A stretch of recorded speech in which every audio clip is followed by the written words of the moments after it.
اللہم صلی علی محمد وعلی آل محمد۔ علی بھائی، آپ ہماری موٹیویشن ہے، آپ کی موٹیویشن کون ہے؟ تنقید، طنز، لوگوں کی کڑوی باتوں کو کیسے مینج کرتے ہیں؟ کیونکہ میں اس مرحلے سے گزر رہا ہوں، بہت تکلیف ہوتی ہے۔ بس صبر کریں جی، یہ جو تکلیف ہیں دعوت کے کام کے ساتھ جڑی ہوئی ہیں۔ ہمارے لیے موٹیویشن تو رسول اللہ صلی اللہ علیہ وآلہ وسلم کی مبارک ذات ہے۔ آپ کو کن کن تکلیف سے گزرنا پڑا؟ اعلان توحید سے پہلے آپ کے علاقے کے لوگ آپ صلی اللہ علیہ وآلہ وسلم کو صادق اور امین کہتے تھے، امانتیں رکھواتے تھے۔ اس زمانے میں بینکنگ سسٹم تو نہیں تھا، اتنا اعتماد کرتے تھے کہ امانتیں آپ صلی اللہ علیہ وآلہ وسلم کے پاس رکھوایا کرتے تھے،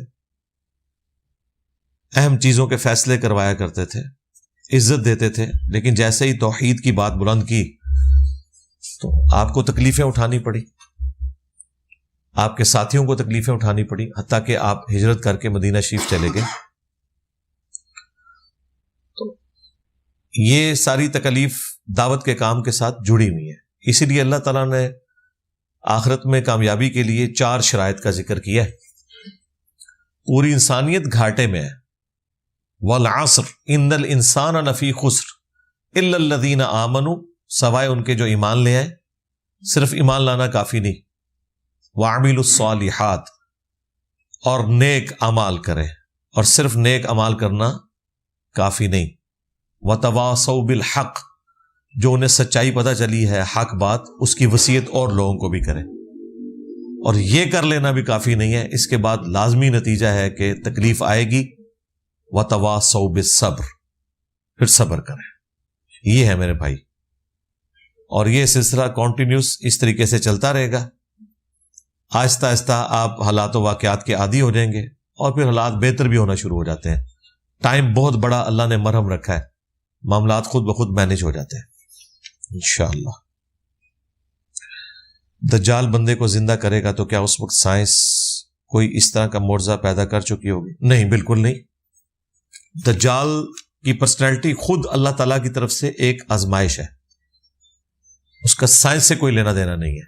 جس طرح شیطان اللہ تعالیٰ کی طرف سے ایک بہت بڑی آزمائش ہے پوری انسانیت کے لیے، کہ شیطان کو اللہ تعالیٰ نے قیامت تک کے لیے مہلت دی ہوئی ہے، باقی تو کسی کے لیے یہ مہلت والا معاملہ نہیں ہے۔ تو دجال بھی ایک آزمائش ہوگا، جس طرح انبیاء کرام کو معجزات دیے گئے تاکہ لوگ اللہ پر ایمان لائیں، انبیاء کے مخالف دجال کو اللہ تعالیٰ چند ایک چیزیں جن کو استدراج بولا جاتا ہے، جب اس طرح کے فزیکل فینومینا آف نیچر کو توڑنے والی چیز خدا کے دشمن کی طرف سے ہو، اسے استدراج کہا جاتا ہے۔ جس طرح کہ یہاں معجزہ یا کرامت کی بات کی جاتی ہے، تو یہ انسانیت کی آزمائش کے لیے ہوگا، اس کا سائنس سے کوئی تعلق نہیں ہے، یہ ذہن میں رکھیے گا۔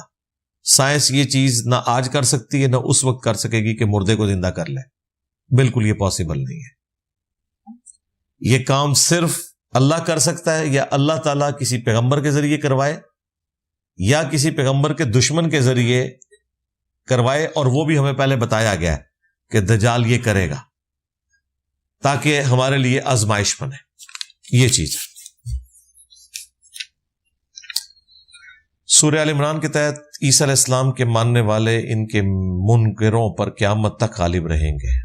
تو جب عیسیٰ قرب قیامت نازل ہوں گے اور وہ منکرین ان پر ایمان لے آئیں گے، تو کیا قرآن کا یہ دعویٰ باطل نہیں ہو جاتا؟ نہیں، یہ بات ہی کچھ اور ہے۔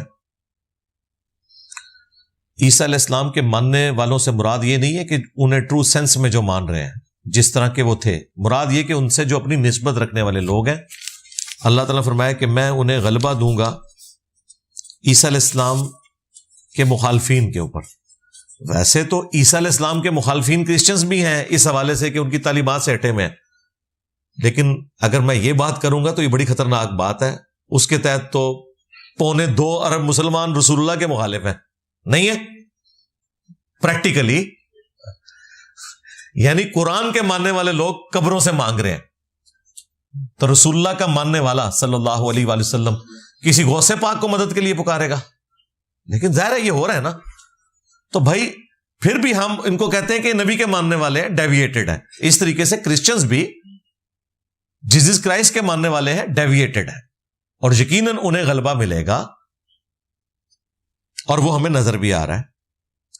باقی اگر پیورلی علمی بات کریں تو عیسیٰ علیہ السلام کے جو ماننے والے لوگ ہیں ان کا علمی غلبہ پہلے بھی تھا, آج بھی تھا. ہم مسلمز علمی طور پر ہم عیسیٰ علیہ السلام کے مخالفین کے اوپر غلبہ رکھتے ہیں, چاہے وہ کرسچنز میں ہو چاہے جیوز کے اندر ہو. ہم ان کی کتابوں سے عیسیٰ ابن مریم کا دفاع کر سکتے ہیں. تو یہ علمی غلبہ بھی ہے, اور فزیکل غلبہ بھی کرسچینٹی کو حاصل ہوا کہ عیسیٰ علیہ السلام کے اٹھائے جانے کے 300 سال کے بعد جو کانسٹنٹائن 2 تھا, رومن ایمپرر, اس نے کرسچینٹی قبول کر لی. اس کی وجہ سے پوری رومن امپائر جو ہے وہ کرسچن ہو گئی, یا اس زمانے میں آپ کہہ لیں وہ مسلم ہی تھی. ظاہر نبی اسلام کے انکار کرنے سے پہلے کرسچنز مسلم ہی تھے. یہ نان مسلم تو اس وقت بنے جب انہوں نے رسول اللہ کا انکار کیا. اس طریقے سے جیوز بھی مسلمز ہی تھے تا وقت ہے کہ انہوں نے عیسیٰ ابن مریم کا انکار نہیں کیا.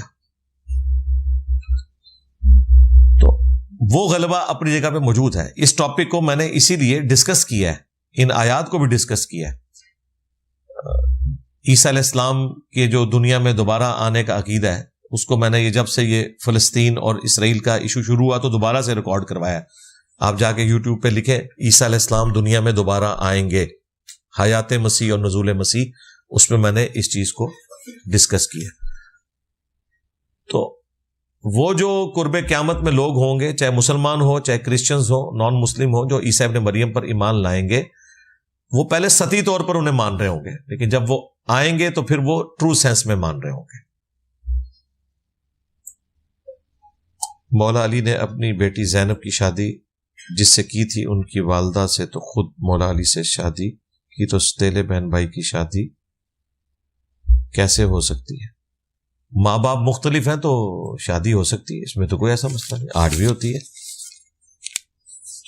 اگر یہ آپ بات جو جس طریقے سے آپ سمجھ رہے ہیں وہ والی بات ہے, تو ایک شخص نے اگر اپنی بیوی کی وفات کے بعد کسی اور عورت سے شادی کی, تو اس عورت کی جو اپنے پہلے والے خامند سے اولاد تھی, اس کی شادی اس نئے والے خامند کی پرانے والی بیوی کی اولاد سے ہو سکتی ہے. اس میں تو کوئی مسئلہ نہیں ہے, کیونکہ دونوں کے ماں باپ مختلف ہیں. رشتہ نہ ہونے کے لیے شرط ہے یا تو ماں کامن ہو یا باپ کامن ہو. تو اس طرح کے کیسز میں نہ ماں کامن ہوتی ہے نہ باپ کامن. جو بعد میں کوئی باپ بنتا ہے وہ باپ تو ہوتا ہے, والد نہیں ہوتا. جو حرمت کا رشتہ اسٹیبلش ہوتا ہے وہ والد اور والدہ کی وجہ سے ہوتا ہے, ماں باپ کی وجہ سے نہیں. ماں باپ کی ٹرم تو استعمال ہوتی ہے کہ آپ کے والد کی جتنی بیویاں ہیں وہ آپ کی مائیں ہیں, لیکن والدہ وہی ہے جو جس نے آپ کو جنم دیا. اس طریقے سے اگر آپ کی ماں والدہ کسی اور خامند کے ساتھ شادی کر لے اپنے خامند کے مرنے کے بعد, تو وہ بھی آپ کا باپ بن جائے گا, والد نہیں بنے گا. اس وقت نوجوانوں کا سب سے بڑا مسئلہ فحش فلموں کی ایڈکشن ہے, اس سے جان کیسے چھڑائیں؟ ذرا ڈیٹیل سے بتا دیں. ڈیٹیل سے کیا بتانا ہے بھائی, اچھا ماحول کریں, اس سے زیادہ ڈیٹیل بتانے کی ضرورت نہیں ہے. اب یہ تو میں کہنے سے رہا کہ ان کے موبائل چھین لیں, یہ پاسبل نہیں ہوگا. اور کوئی تھیوریٹیکل وی لاگز بنانا میری عادت نہیں ہے, کیونکہ وہ پریکٹیکلی وہ چیزیں پاسبل نہیں ہوتی. اس کے آگے کوئی بند نہیں باندھ سکتا. جس نے بچنا ہے بھائی خود ہی بچنا ہے, اور اس کے لیے ذریعہ قرآن و سنت کی تعلیمات ہیں. قرآن کا ترجمہ بار بار سنیں, گاڈ اورینٹڈ ہوں, تاکہ جب آپ تنہائی میں بھی ہوں تو آپ برائی کی طرف مائل نہ ہوں. خوف خدا کے بغیر کوئی ذریعہ نہیں ہے. اس کے لیے اچھا ماحول ہو, اچھے لوگوں کی صحبت ہو, اور آج کے دور میں تو صحبت کرنا بھی کوئی مشکل نہیں. آپ گھر بیٹھ کے بھی صحبت کر سکتے ہیں اچھے لوگوں کی یوٹیوب کے ذریعے. ہم نے کب کہا ہے کہ آپ نے یوٹیوب کے اوپر صرف قرآن کی تلاوت ہی سننی ہے؟ نیشنل جغرافک چینل دیکھیں, ڈسکوری دیکھیں, لیٹسٹ جو انوینشنز ہو رہی ہیں ان کو دیکھیں, اور اس سے آپ کی بوریت ختم ہوگی, کیونکہ ایک طرح کی چیز دیکھ کے انسان بور ہو جاتا ہے. قرآن و سنت کی تعلیمات کو دیکھیں. زیادہ بور ہو جائیں تو میمز دیکھیں جو ہمارے اسٹوڈنٹس نے بنائی ہوئی ہیں.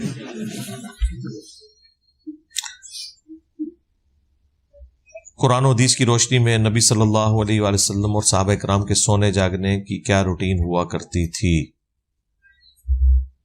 دیکھیں وہ روٹین جیسی بھی تھی, ہر زمانے کے اعتبار سے روٹین ڈیفرنٹ ہو جاتی ہے, اور نہ اس طرح کی روٹین کا کسی کو پابند کیا گیا. نبی علیہ السلام کے مبارک زمانے میں بھی جو لوگ پہرے کے اوپر مامور ہوتے تھے وہ رات کو جاگتے تھے, دوسرے لوگ سوتے تھے. آج بھی جن کی جابز ہیں رات کی, ظاہر ہے وہ رات کو جاگیں گے, ان کے لیے وہ رات جو ہے دن ہوگا اور دن ان کے لیے رات ہوگی.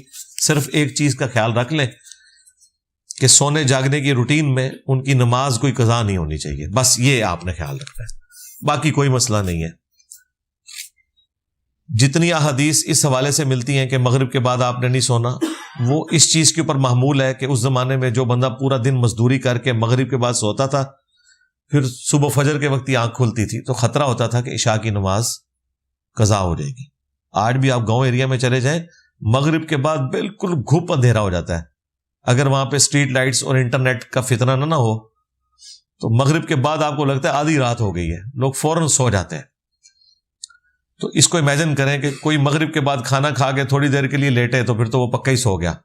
اسپیکر بھی کوئی نہیں تھے اس زمانے میں کہ کوئی اذان کی آواز آ جائے, نہ کوئی الارم تھے, نہ گھر میں ٹی وی, اس طرح کی چیزیں کہ انسان اٹھ سکے. تو اس وقت یہی کہنا چاہیے تھا. لیکن آج میرے بھائی, میں اگر عشاء کی نماز سے 15 منٹ پہلے بھی سوؤں الارم لگا کے, تو میں کانفیڈنٹ ہوں کہ میں اٹھ سکتا ہوں.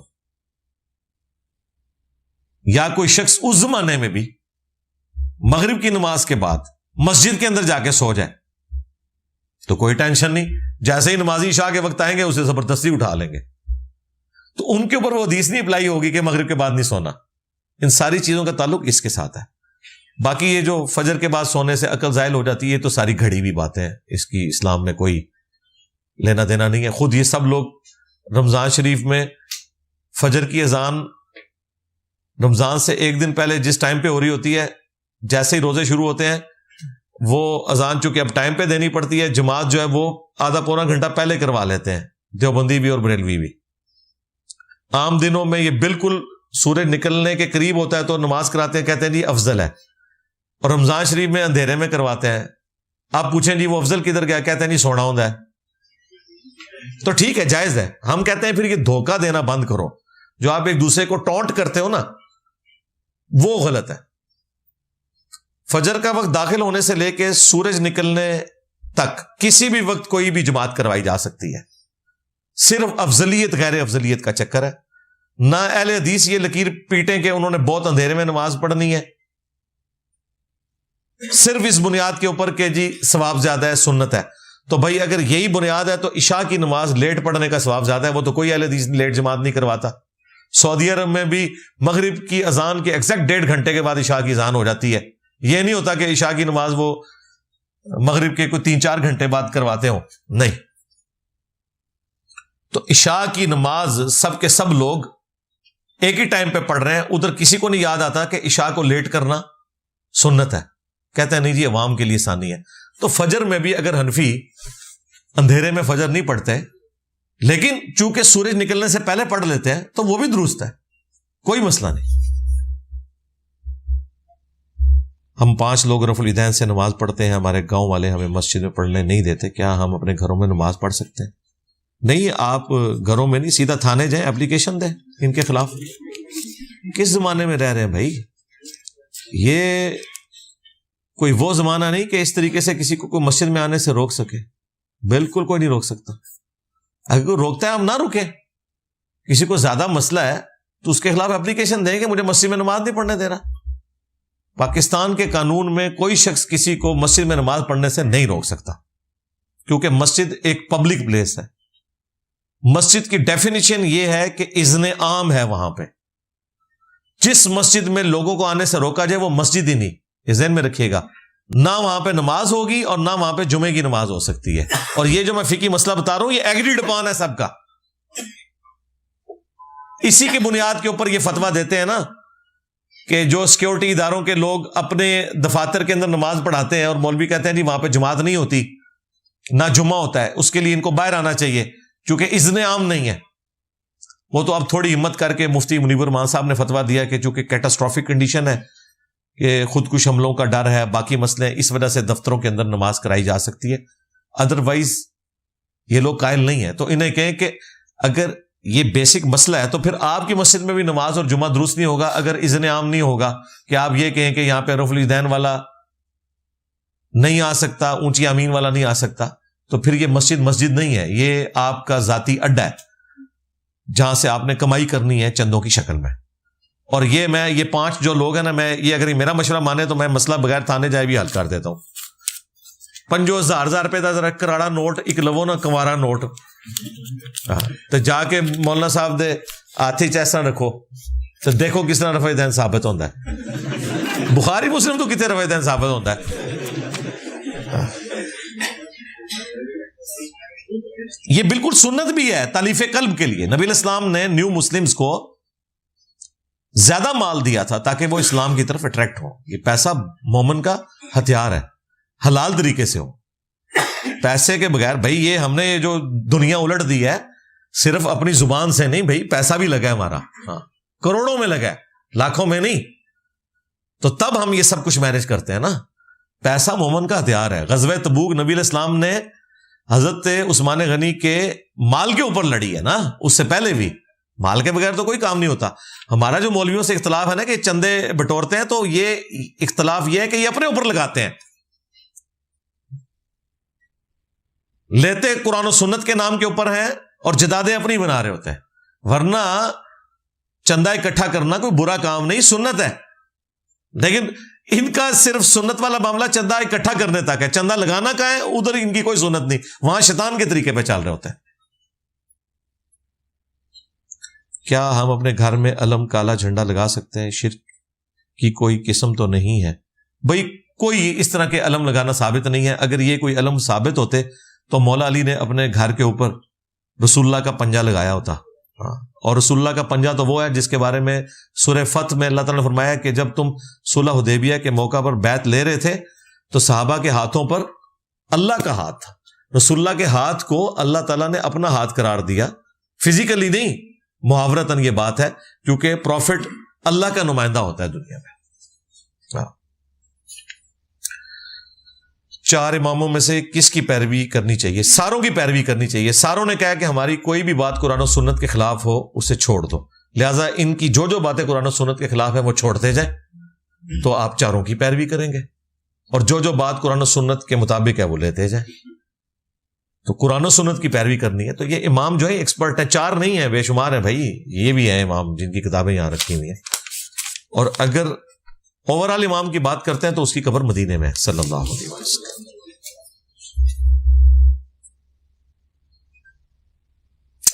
انسان پر جب مشکل وقت آئے تو وہ کیسے پہچانے کہ اللہ کی طرف سے آزمائش ہے یا گناہوں کی سزا ہے؟ رسول اللہ کے دنیا سے تشریف لے جانے کے بعد جس شخص پہ جو بھی آزمائش آ رہی ہے وہ اللہ کی طرف سے آزمائش ہی ہے.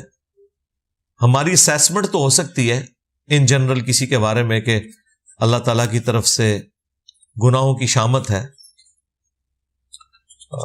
برے اعمال کی سزا ہے. وہ تو ایون سورہ آل عمران میں غزوہ احد کے موقع کے اوپر جو مسلمانوں کو نقصان ہوا اس پہ بھی اللہ نے قرآن میں یہی کہا کہ تم میں سے بعض لوگوں کے اعمال کی یہ سزا ہے جو کچھ ہوا ہے.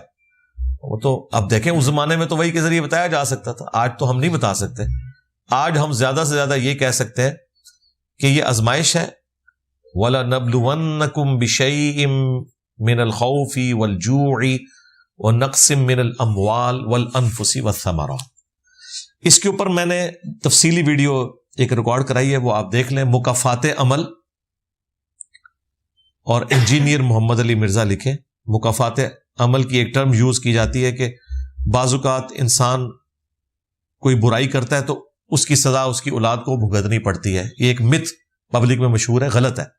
اس کو میں نے ایڈریس کرتے وقت یہ ساری چیزیں ڈسکس کی ہیں. 50 منٹ کی وہ ویڈیو ہے, اس میں نے سارے ٹاپک ڈسکس کیے ہیں. آج کی ڈیٹ میں جو کچھ ہے وہ آزمائش ہے. ہاں, کوئی شخص عاجزی کے طور پر اپنے حق میں یہ سمجھتا ہے کہ میرے برے اعمال کی سزا ہے, یہ تو بہت اچھی بات ہے, لیکن اس کے بعد رزلٹ نکالے. یہ نہیں ہے کہ اس کے بعد یہ رزلٹ نکالے کہ کٹی ہوگی اللہ کے ساتھ. ہاں, اللہ کی طرف لوٹ آئے, توبہ کرے اور آگے چلے. اس کے باوجود بھی آئے تو ظاہر آزمائش تو آنی ہے نا. حسین ابن علی کے اوپر آزمائش نہیں آئی, کتنی بڑی آزمائش آئی ہے. انبیاء کرام کے اوپر کتنی بڑی بڑی آزمائشیں آئی ہیں, تو وہ تو آنی ہے. اللہ تعالیٰ نے ہمیں مسلمان کے گھر پیدا کیا, یہ آسانی ہے یا امتحان؟ اگر یہ آسانی ہے تو نان مسلم کے لیے مشکل کیوں ہے؟ نان مسلم کے لیے تو مشکل نہیں ہے, مشکل تو مسلمان کے لیے ہے. ایک بت کے آگے جھکنے والا تو کبھی سوچ سکتا ہے کہ یہ پتھر کا بت ہے, کسی کو کیا دے سکتا ہے, لیکن ایک داڑھی پگڑی والا جو مرے ہوئے بابے سے مانگتا ہے وہ تو کہتا ہے میرے سے بڑا عاشق رسول ہی کوئی نہیں ہے, چاہے قرآن اس نے ترجمے سے نہ پڑھا ہو. تو میرا تو خیال یہ ہے پریکٹیکلی مسلمانوں کے گھر میں پیدا ہونا یہ بڑی آزمائش ہے. زیادہ چانسز یہی ہیں کہ گمراہی میں ہی ہوں گے ایز کمپیئر ٹو نان مسلم کے. اگر تو ایسا نان مسلم ہے جس تک نبی کی دعوت نہیں پہنچی تو وہ ایسے ہی اہل فطرت ہے, اس کے اوپر کوئی گرفت ہی نہیں ہے. باقی گیون سرکمسٹانسز میں اسے کتنی بات سمجھ آئی وہ آخرت میں اللہ فیصلہ کرے گا. مسئلہ سارا مسلمان کے لیے, کیونکہ وہ پیاسا مر رہا ہے دریا کے کنارے, اس کے گھر میں قرآن رکھا ہوا ہے, اس کے اوپر حجت تمام ہو گئی ہے. یہ ذہن میں رکھیے گا, اتنا سادہ معاملہ نہیں ہے. نکاح کے لیے بہترین عمر کون سی ہے؟ میرے بھائی, جب آپ بیوی بچوں کا خرچہ اٹھا لیں بس وہی بہترین عمر ہے. اور اگر آپ یہ کہیں کہ بھئی آپ کے بچوں کی پرورش بھی آپ کے ماں باپ نے کرنی ہے تو پھر ابھی آپ کی نکاح کرنے کی عمر نہیں ہے. ہاں, ابھی آپ بچے ہی ہیں تو بچے ہی بن کے رہیں, ٹھیک ہے. ویسے شرعی اعتبار سے تو بالغ ہونے کے بعد کسی بھی وقت شادی ہو سکتی ہے, لیکن باقی ساری شرائط کے ساتھ.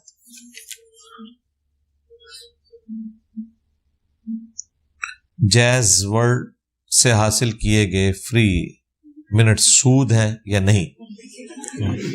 جو پیسے کے بدلے آپ اس طرح کے انسینٹیو لے رہے ہیں کہ جی پیسہ رکھوائیں کسی کے اکاؤنٹ میں اور وہ آپ کو کوئی بینیفٹ دے, تو ظاہر ہے وہ سود کی کیٹیگری میں فال کرے گا. اور کون سی بات ہے یہ؟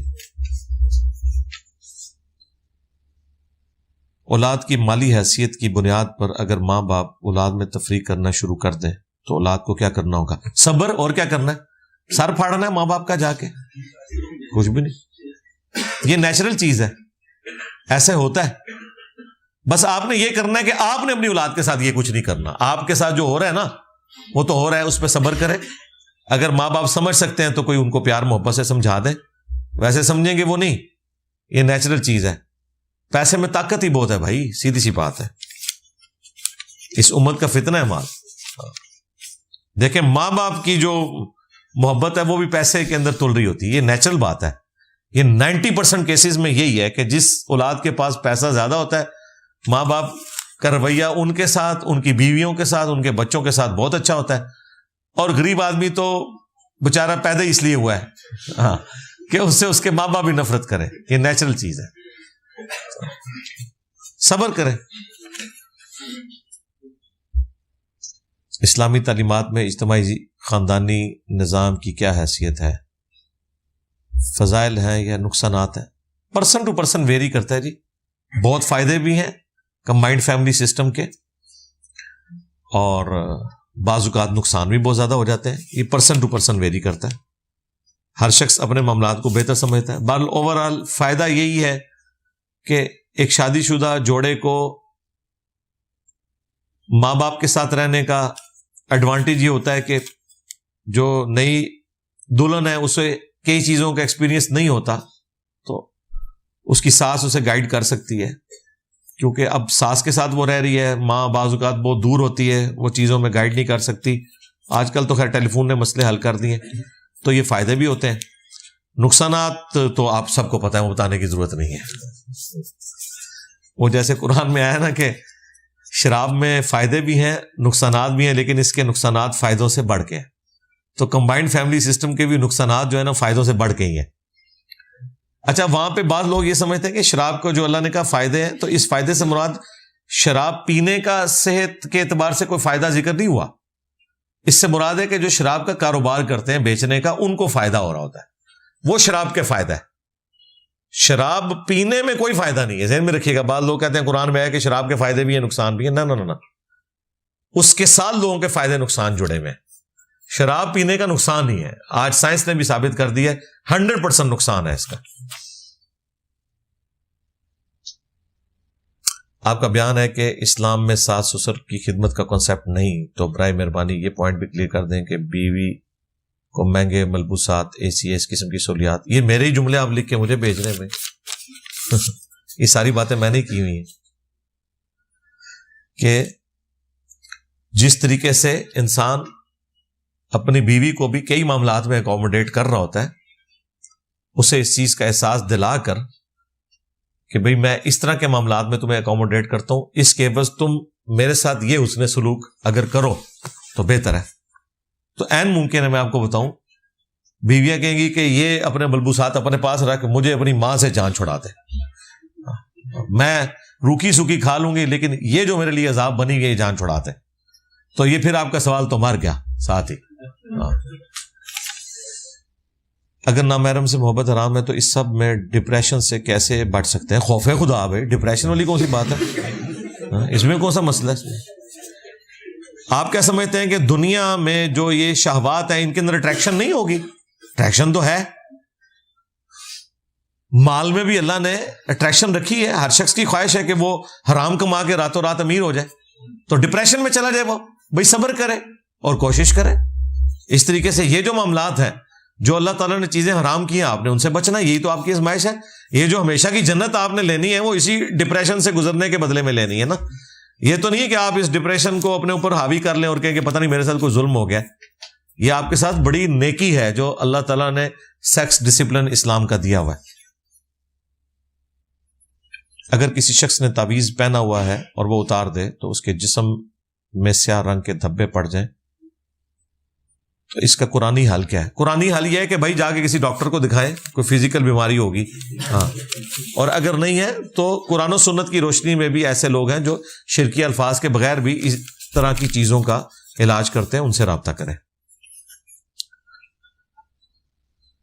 میری بیوی پریگننٹ ہے اور وہ اکثر ڈر جاتی ہے. میں نے اسے کسی کے کہنے پر تعویذ بنایا ہے, وہ ٹھیک ہے لیکن تعویذ پہننا شرک ہے. آپ کے بقول؟ جی میرے بقول تو کوئی شرک نہیں ہے. تعویذ شرک تب ہوگا جب اس میں شرکی الفاظ ہیں. ویسے تو بدعت ہے, شرک کہاں سے ہوگا؟ غلط کام ہے, بدعت ہے.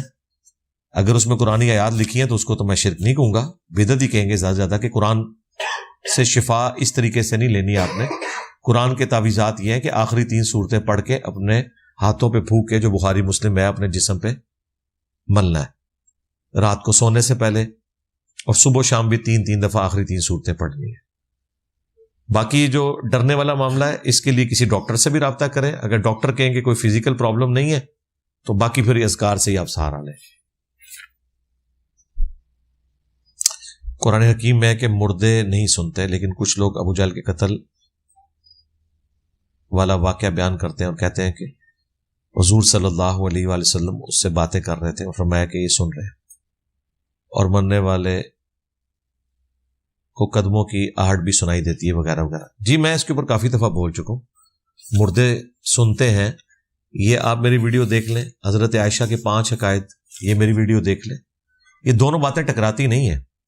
قرآن میں کہیں نہیں آیا کہ مردے نہیں سنتے, قرآن میں ہے کہ تم مردوں کو نہیں سناتے, اللہ جسے چاہتا ہے سنا دیتا ہے. یہ الفاظ ہے. بالکل ہمارا عقیدہ ہے کہ چاہے عقل کے مردہ ہوں وہ بھی نہیں سنتے جب تک کہ اللہ کسی کو ہدایت نہ دے دے, اور اسی طریقے سے جو مرا ہوا مردہ ہے وہ بھی نہیں سنتا جب تک کہ اللہ سنوا نہ دے. تو یہ جو سٹیٹمنٹ ہے جو اکثر مماتی لوگوں کی طرف سے پیش کی جاتی ہے کہ قرآن میں لکھا ہے کہ مردے نہیں سنتے, اس طرح نہیں لکھا ہوا. اے نبی تم مردوں کو نہیں سنا سکتے, اللہ جسے چاہتا ہے سنوا دیتا ہے. تو یہ بات درست ہے کہ عام حالت میں مردے نہیں سنتے, لیکن اللہ جب چاہے سنا دیتا ہے. لیکن جب اللہ چاہے اس وقت سنواتا ہے جب آپ کے بزرگ چاہیں اس وقت وہ سن نہیں سکتے اور نہ ان کے ماننے والے ان کو سنا سکتے ہیں. یہ دوسری ایکسٹریم ہے. لہذا جو بخاری مسلم میں ہے کہ ہر مردہ سنتا ہے جو اسے دفنا کے لوگ جا رہے ہوتے ہیں ان کے قدموں کی آہٹ.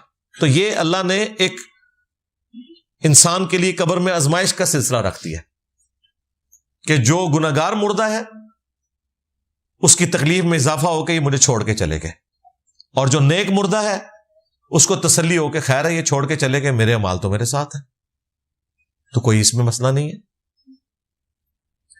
مسئلہ اس وقت کھڑا ہوتا ہے کہ جب آپ اس کے ساتھ خود صفرے لگا کے چیزیں جوڑنا شروع کر دیتے ہیں۔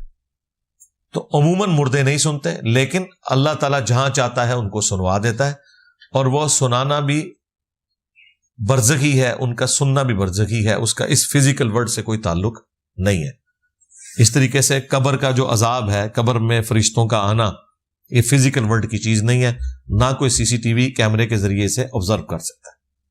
بخاری میں تو آیا کہ میت کو جب چرپائی پہ رکھا جاتا ہے نا، تو میت اس وقت بھی بولنا شروع کر دیتی ہے، اور جنوں انسانوں کے علاوہ تمام مخلوقات سنتی ہیں۔ اگر انسان اور جن سنے تو وہ بے ہوش ہو جائیں۔ نیک میت کہتی ہے مجھے جلدی جلدی قبرستان لے جاؤ، اور جو بری میت ہے وہ چیخو پکار کرتی ہے کہ مجھے کہاں لے کے جا رہے ہو۔ یہ تو بخاری میں موجود ہے۔ اس پہ امام بخاری نے باقاعدہ باب باندھا ہے کہ مردے کا چارپائی پہ کلام کرنا۔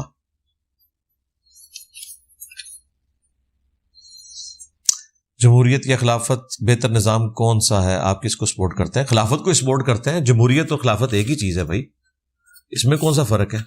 اگر خلافت سے مراد آپ یہ کہہ رہے ہیں کہ کسی ایک بادشاہ کو مسلط کر دیا جائے، کسی ایک فرقے کے بڑے عالم کو مسلط کر دیا جائے اور باقیوں کو وہ قتل کر دے، تو یہ تو خلافت نہیں ہے، تو ڈکٹیٹرشپ ہے، کنگ شپ ہے، ملوکیت ہے۔ اور اگر آپ خلافت سے مراد وہ لے رہے ہیں کہ جو کنسنسس کے ساتھ ہوتی ہے، تو جمہوریت بھی اسی کی ایک ماڈرن فارم ہے۔ اسلامک ڈیموکریسی کی بات کر رہا ہوں، جس میں حلال اور حرام کثرت رائے سے نہیں، قرآن و سنت سے طے ہوں گے۔ البتہ لیڈرشپ جو ہے وہ کثرت رائے سے ہی طے ہونی چاہیے، اور یہ بخاری میں موجود ہے۔ حضرت عمر کا فتویٰ صحیح بخاری میں 6830 نمبر حدیث ہے کہ مسلمانوں کے مشورے کے بغیر اگر کوئی حکمران چنا گیا تو اس کا انجام قتل و غارت ہوگا۔ اور پھر حضرت عمر نے ساتھ کہا کہ جو ابو بکر کو چنا گیا تھا تو وہ ایک کیٹاسٹرافک کنڈیشن تھی، اور دوسرا اس وقت ان سے زیادہ کوئی موزوں شخص نہیں تھا کہ اسے خلیفہ چنا جاتا۔ ابو بکر کے خلیفہ چننے کو کوئی شخص مستقبل میں یہ بنیاد نہ بنائے کہ مسلمانوں کے مشورے کے بغیر کسی کو خلیفہ چن لے۔ یعنی حضرت ابو بکر کا چنا جانا ایک حادثاتی عمل تھا سقیفہ بنی ساعدہ کا، اور حضرت عمر کو پتا تھا کہ لوگ اعتراض کر سکتے ہیں کہ بھئی حضرت ابو بکر کو بھی تو اس طرح ہی چند لوگوں نے چن لیا تھا، اسی وجہ سے حضرت علی نے بیعت نہیں کی اور بعد میں کنسنسس ہوا۔ تو انہوں نے کہا وہ ایک حادثاتی سچویشن تھی، اس کے اوپر میری ویڈیوز الگ سے ہیں، اس کو کوئی پلی نہ لے اس کی کہ اس کی بنیاد پہ جو چاہے کسی کو پکڑ کے حکمران بنا دے۔ اس کے اوپر میں کافی دفعہ بول چکا ہوں۔ جب کوئی مسلمان فوت ہو جاتا ہے تو لوگ آ کر کہتے ہیں فاتحہ پڑھیں، یا ہاتھ اٹھا کر فاتحہ پڑھتے ہیں۔ یہ کوئی قرآن و سنت سے ثابت نہیں ہے۔ یہ ہو سکتا ہے کہ مردے کے لیے آپ دعائے مغفرت کریں، اس کی قبر پہ جا کے دعا کریں، اس کا جنازہ پڑھیں، یہ ہے ساری چیزیں۔ باقی ایک دفعہ سورہ فاتحہ 3 دفعہ سورہ اخلاص پڑھ کے اصالہ ثواب کرنا، یہ کوئی ثابت نہیں ہے۔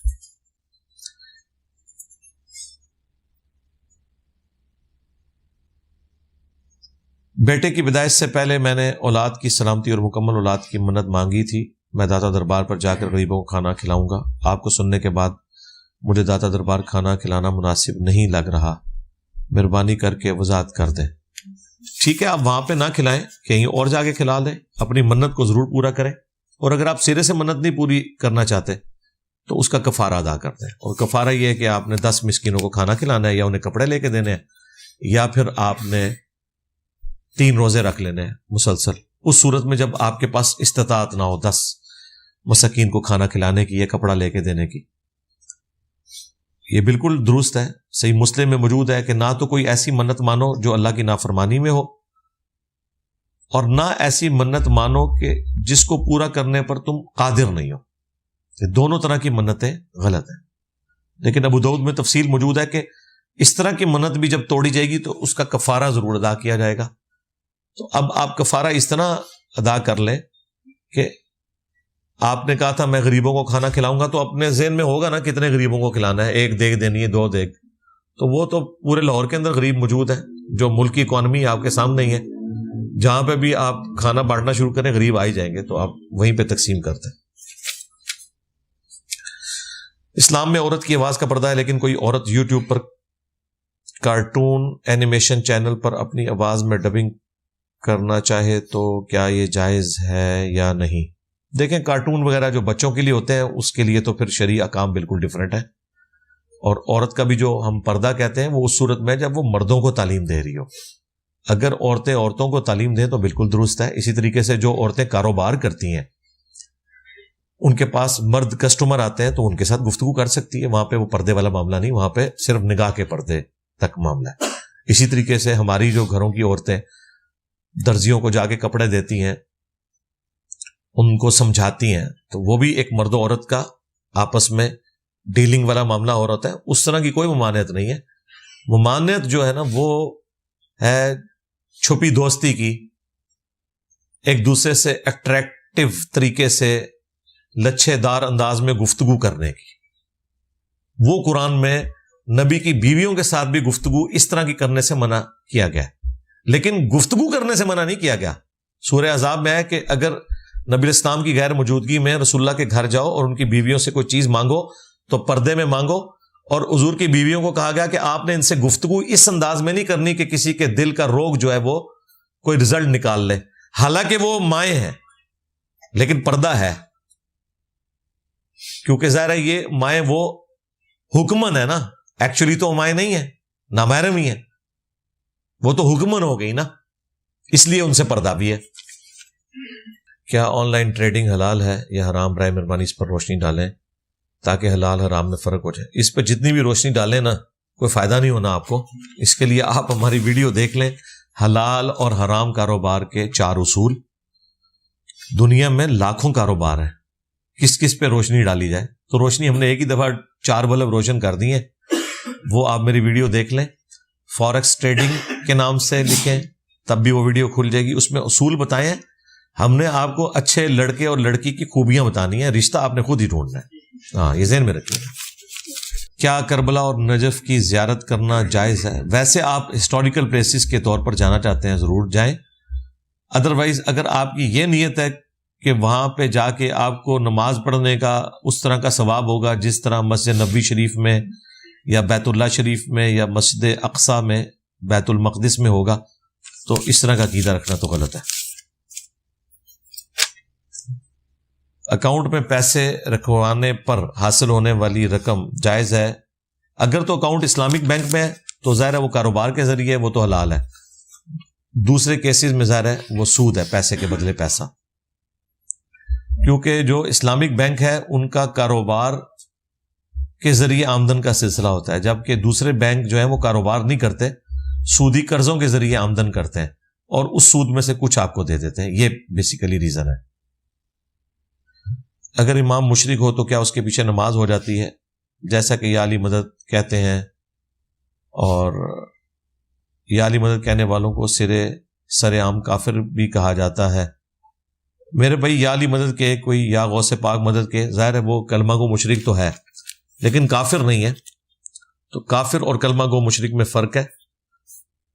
فتویٰ یہ ہے کہ نماز ہر ایک کے پیچھے ہو جاتی ہے، باقی آپ کا دل نہیں کرتا تو کہیں اور جا کے پڑھ لیں. ہم نے کبھی مجبور نہیں کیا، ہر بندے کا رائٹ ہے کہ وہ جہاں پہ پڑھنا چاہتا ہے پڑھے.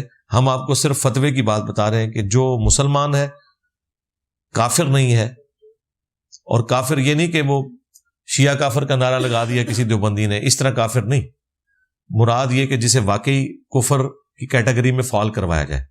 ورنہ دیکھیں دیوبندی یا علی مدد کے اوپر شیعہ کو تو کافر کہہ رہے ہیں، لیکن جو اپنے تایازاد بھائی ہیں بریلوی ان کو کافر کہنے کی ضرورت نہیں رکھتے.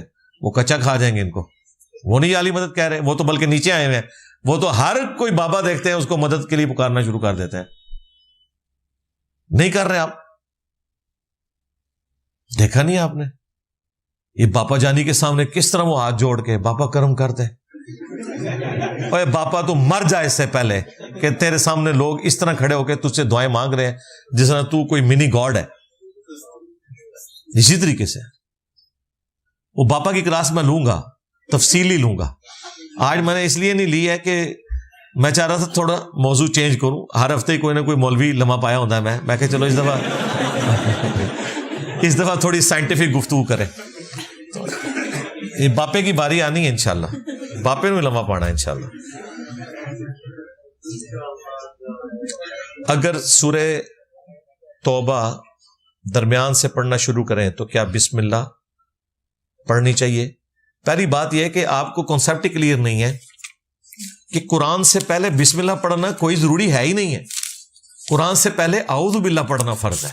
جی سورہ نحل میں آیا کہ جب بھی تم قرآن کی تلاوت کرو فاستعذ باللہ من الشیطان الرجیم، تو پناہ مانگ لیا کرو اللہ کی شیطان مردود کے اگینسٹ، کہ اب میں یہ قرآن کھول کے کہیں ایاک نعبد و ایاک نستعین سے یا غوث پاک المدد نہ ثابت کرنا شروع کر دوں. اس سے میں وہی ثابت کروں جو اس میں ہے لکھا ہوا. اس لیے قرآن سے پہلے اعوذ باللہ پڑھی جاتی ہے کہ کہیں اس میں میرے دماغ کا شیطان داخل نہ ہو جائے، کہ مجھے پتا تو چل رہا ہے کہ اس میں کیا لکھا ہے لیکن شیطانی کرنے کی کوشش نہ کروں. قرآن تو ہدایت ہے، شیطانی انسان کر رہے ہوتے ہیں. بسم اللہ پڑھنا تلاوت سے پہلے اس کا ذکر کہیں پہ موجود نہیں ہے. بسم اللہ کا تعلق سورتوں کے آغاز کے ساتھ ہے. ہر سورت سے پہلے بسم اللہ پڑھنا یہ قرآن کا حصہ ہے سوائے سورہ التوبہ کے. لہذا سورہ توبہ کے علاوہ بھی جو باقی صورتیں ہیں ان صورتوں میں بھی جب بھی آپ نے تلاوت شروع کرنی ہے تو سٹارٹ سے اگر کر رہے ہیں پھر تو آپ بسم اللہ پڑھیں گے، اور اگر آپ سینٹر سے کر رہے ہیں، مثلا میں سورہ بقرہ کی آخری 2 آیات کی تلاوت کرنا چاہتا ہوں تو میں یوں کروں گا اعوذ باللہ من الشیطان الرجیم آمن الرسول بما انزل الیہ من ربہ والمؤمنون. بسم اللہ تو نہیں پڑھوں گا، کیونکہ بسم اللہ اگر میں نے پڑھنی ہے تو میں نے پڑھنی ہے پھر الف لام میم سے پہلے. ہاں یہ ذہن میں رکھیے گا. تو اعوذ باللہ چونکہ اعوذ باللہ پڑھنی ہے تو وہ سورہ توبہ سے بھی پہلے پڑھی جائے گی. لہذا آپ کا مسئلہ کلیئر ہو گیا. بسم اللہ کا تعلق نہ سورہ توبہ کے ساتھ ہے نہ اور صورتوں کے ساتھ، سوائے ایک کہ سورہ توبہ جب سٹارٹ ہوگی نا تو اعوذ باللہ کے بعد ڈائریکٹ سٹارٹ ہوگی. باقی صورتیں جب سٹارٹ ہوں گی تو بسم اللہ کے ساتھ ہوں گی. لیکن بیچ میں کوئی بھی صورت پڑھی جائے، خاص سورہ توبہ ہو یا کوئی اور صورت، بسم اللہ نہیں ہوتی ہے. بسم اللہ تو لکھی نہیں ہوتی، وہ اعوذ باللہ ہی پڑھنی ہے، اس کے بعد وہ شروع کر دینا. اگر میں اپنی بیٹی کے نکاح میں اطمینان کے لیے لکھوں کہ اگر وہ لڑکا میری بیٹی کو طلاق دے تو فلاں فلاں چیزیں دینی ہوں گی تاکہ وہ طلاق دے ہی نہ سکے، اس طرح کرنے سے تو کوئی گھر نہیں بستے. باقی ٹھیک ہے، فلاں فلاں کے بجائے وہ آپ جو حق میں رہا ہے وہ جو رکھا ہوا ہے اس کے پوائنٹ آف ویو سے آپس میں جو بھی طے کرنا چاہتے ہیں کر لیں، بالکل جائز ہے. اگر میری بیوی میرے کزنز اور بھائیوں سے پردہ نہ کرے جو اس کے بھی کزن ہے، اس لیے کیونکہ میرے والدین کا رشتہ مجھ سے خراب ہو رہا ہے. دیکھیں یہ جو کزنز والا ایشو ہے نا یہ بہت خطرناک ہوا ہے. ایک دن میں تو آپ کسی کو تبدیل نہیں کر سکتے. جسے خدا کا تعارف ہے وہی پردے کی طرف آئے گا. یہ چھوٹا مسئلہ ہے، اس سے بڑا مسئلہ ہے کہ کئی دیندار لوگ ہیں ان کے بیوی بچے نماز ہی نہیں پڑھتے. مسئلہ تو وہ خراب ہوا ہے، پردہ تو چھوٹی چیز ہے اس کے مقابلے پہ. لیکن ظاہر ہے لوگوں کو پیار محبت سے سمجھانا ہے، معاملات کو لے کے چلنا ہے. ایک چیز کی 2 قیمتیں نہیں ہو سکتی، تو قسطوں پر مارک اپ کے ساتھ چیز لینا ٹھیک ہے کہ نہیں؟ یہ حدیث جو آپ نے لکھی ہے نا، اس حدیث کو بیان کر کے اس کا پورا فارم بھی میں نے بیان کیا ہوا ہے. امام ترمذی نے یہ حدیث نقل کی ہے.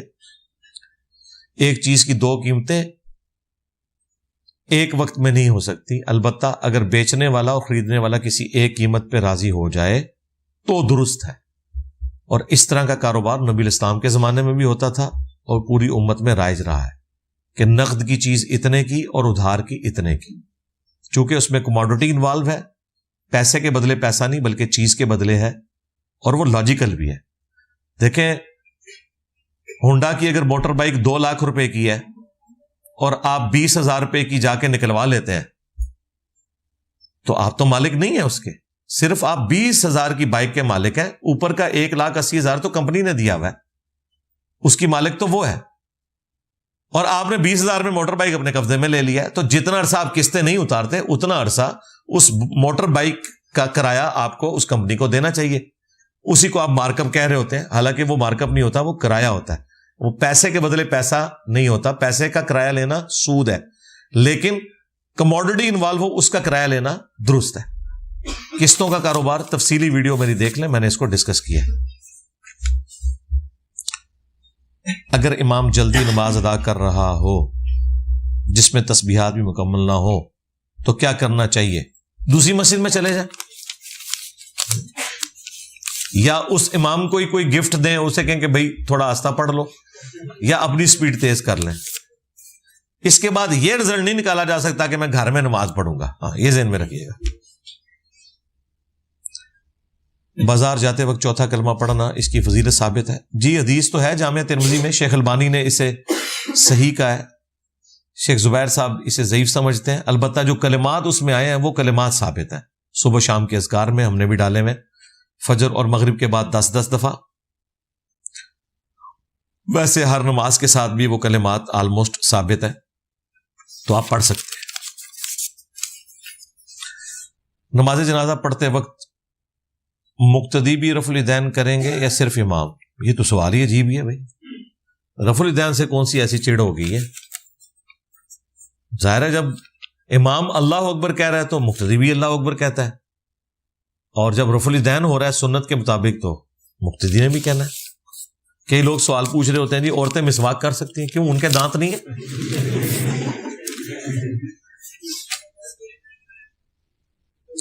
ایک ایسی ریاست میں جس میں غیر اسلامی قوانین عوام کی مرضی سے نافذ ہوں, آپ اس ریاست سے قتال کر کے زبردستی اسلامی قوانین نافذ کر دینا جائز کیوں نہیں ٹھہراتے؟ اور جاؤ یار قتال کرو, میری جان چھوڑو, میرا مقدمہ کلیئر ہے بالکل.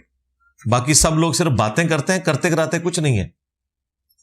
کوئی ایک بندہ بھی گیا یروشلم جا کے کسی کو شہادت کی خبر سنی ہے آپ نے؟ ادھر بیٹھ کے میرے اوپر کلپ ریکارڈ کرا رہے ہیں کہ انجینئر صاحب وہاں جانا نہیں, جاؤ, میں نے روکا ہوا ہے. خود جاتے نہیں ہیں اور نہ جانے کا وبال میرے اوپر ڈالا ہوا ہے. ایک ٹکٹ میں 2 مزے کر رہے ہیں, اور وہ جو ویڈیو اپلوڈ کی ہوئی ہے اسے مونیٹائز کر کے اسے کمائی بھی کر رہے ہیں. تو بڑا ظلم ہے یار, اس طرح کام تو نہ کریں.